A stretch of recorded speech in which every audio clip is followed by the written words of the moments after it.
안녕하십니까. CJB 모닝와이드 화요일 아침에 인사드립니다.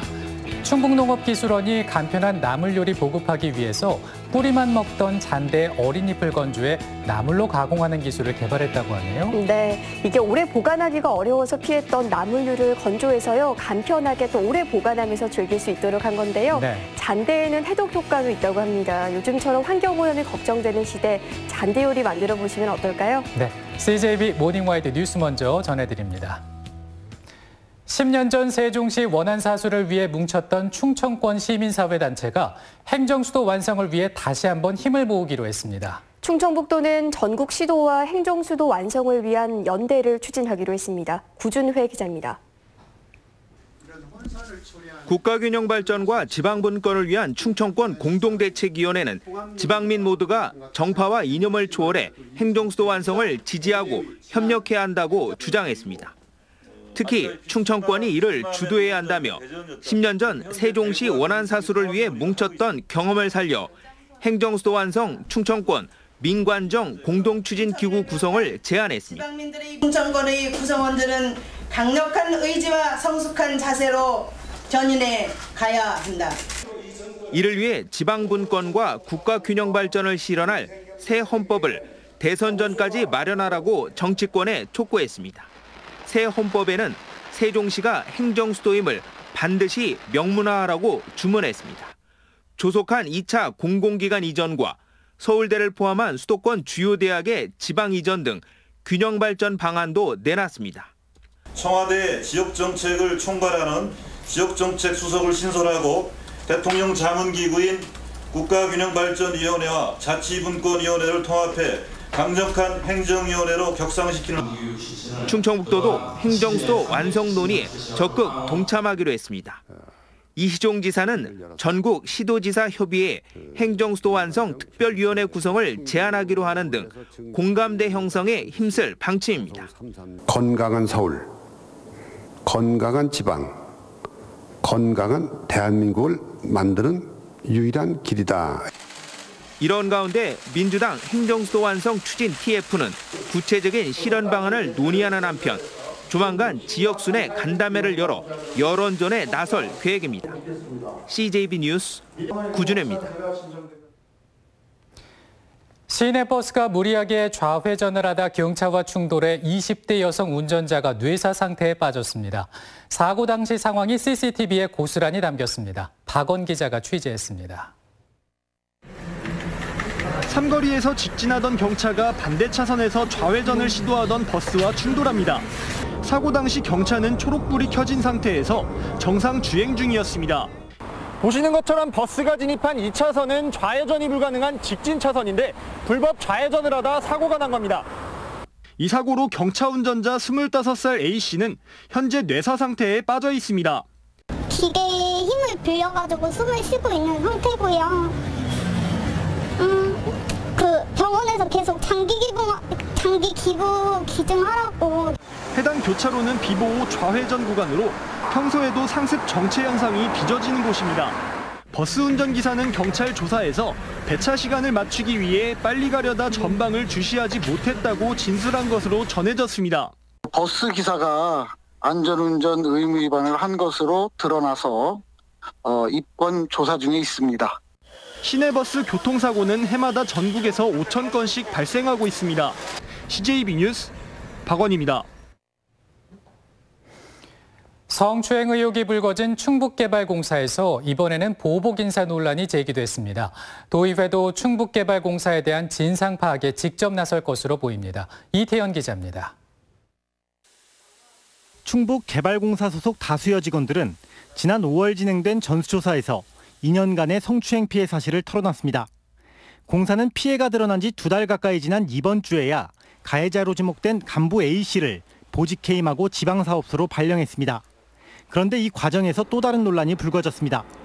A씨와 같은 2급 간부 B씨를 지방사업소 평사원으로 발령낸 겁니다. 고위 직원에 대한 처음 있는 좌천 인사로 일각에서는 보복성 인사 의혹까지 제기하고 있습니다. 하지만 공사 측은 분위기 쇄신 차원이라는 설명입니다. 저희가 하반기 정기 인사를 7월달에 하는데요. 수반보직을 하고 이제 전복을 하게 되는데요. 네, 지금 거기 식전 자리에 지금 한 7년 가까이 근무를 해가지고요. 성추행에 이어 보복 인사 논란까지 불거지자 도의회도 충북개발공사에 대한 진상 파악에 나서겠다고 밝혔습니다. 지난해 10월 충북 최초의 인사청문회를 거쳐 새 사장을 영입하고 새 출발을 다짐한 충북개발공사가 1년도 안 돼 이딴 구설수에 몸살을 앓고 있습니다. CJB 뉴스 이태현입니다. 올해 청주를 시작으로 충북에서도 수소차 충전소가 문을 열면서 수소차 보급에 대한 기대감이 높았는데요. 하지만 뚜껑을 열고 보니 결과는 기대에 크게 못 미쳤습니다. 조용광 기자입니다. 현 삼수시는 지난 5월에 수소차를 구입했습니다.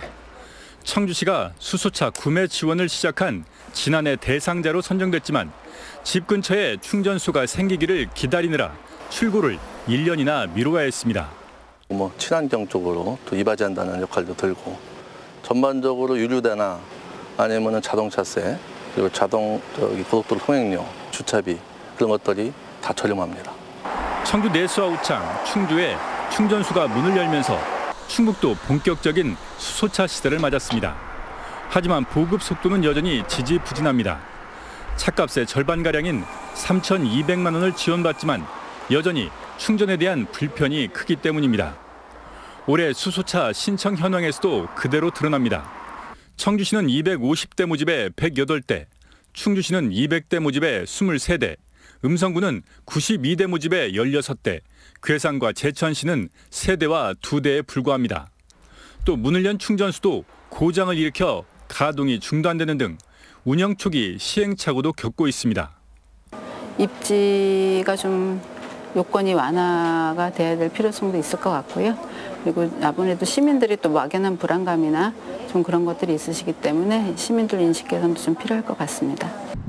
충청북도는 수소차 보급에 속도를 내기 위해 도내 모든 시군에 충전소를 설치하는 시점을 오는 2022년으로 1년 앞당기기로 했습니다. CJB 뉴스 조윤광입니다. 지난달 안산의 한 유치원에서 햄버거병으로 불리는 대규모 식중독 사태가 벌어지면서 급식 안전에 비상이 걸렸습니다.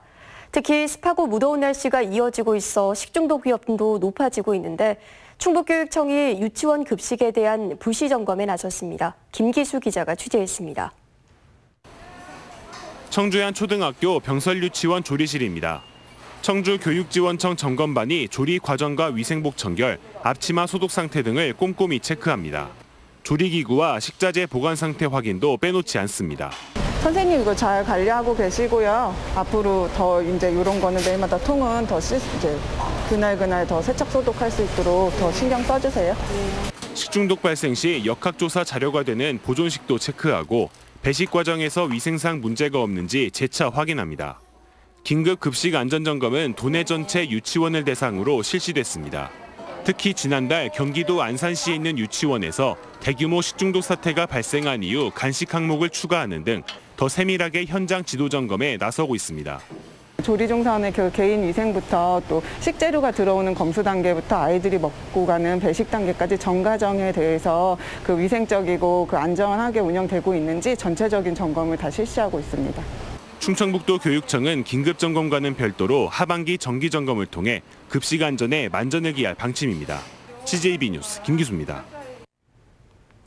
국내 최장 수중동굴인 단양 영천동굴이 신비의 베일을 벗었습니다. 인근의 영천리 곰굴과 연결됐다는 사실이 새롭게 밝혀지면서 총 길이 735m의 국내 최장 수중동굴임을 다시 한번 확인됐습니다. 이윤영 기자입니다. 해발 220m의 단양 영천동굴. 수중탐사단이 칠흑 같은 어둠을 뚫고 수중동굴로 들어섭니다. 좁고 가파른 수로를 지나 수중터널을 지나기 수차례. 10만 년 동안 단 한 번도 사람의 발길이 닿지 않은 지하 수중동굴이 속살을 드러냅니다. 탐사단이 마지막 모습을 드러낸 곳은 다름 아닌 인근 영천리 곰굴 호수. 영천동굴이 곰굴과 연결돼 있다는 것이 처음으로 확인되는 순간입니다. 영천동굴만으로도 이제 국내에서 제일 긴 수중동굴이었는데 이 곰굴하고 연결되면서 우리나라에서 기존 기록을 2배 이상 확장된 최장의 그 수중동굴로서의 가치가 있고요. 영천동굴은 이곳 영천리 곰굴과 이어져 있으며 실제 길이가 무려 735m에 이르는 것으로 밝혀졌습니다. 지금까지 발견된 국내 최장 수중 동굴은 강원도 정선에 있는 150m 길이의 용소굴. 이에 비해 영천 동굴은 이미 확인된 곳만 338m에 이번에 최초로 탐사한 구간이 300m가 넘습니다. 수심이 낮은 곳은 1m, 깊은 곳은 17m에 달합니다. 연중 물이 채워져 있는 구간이 한 335m에서 플러스 마이너스 몇 미터 왔다 갔다 하죠. 나머지는 이제 수로 구간입니다. 이게 수위에 의해서 공기층이 나와서 수로가 있거나 하는 구간이 약 225m 정도가 되고요. 종유석과 종유관, 석순 등 다양한 동굴 생성물과 이끼, 장수, 노벌레 등 40여 종의 동굴 생물이 서식하는 것으로 확인됐습니다. 단양구는 이번 종합학술조사 연구 용역이 끝나는 대로 영천 동굴의 교육 탐방이나 관광 자원화 방안을 집중 모색해 나갈 방침입니다. CJB 뉴스 이윤영입니다.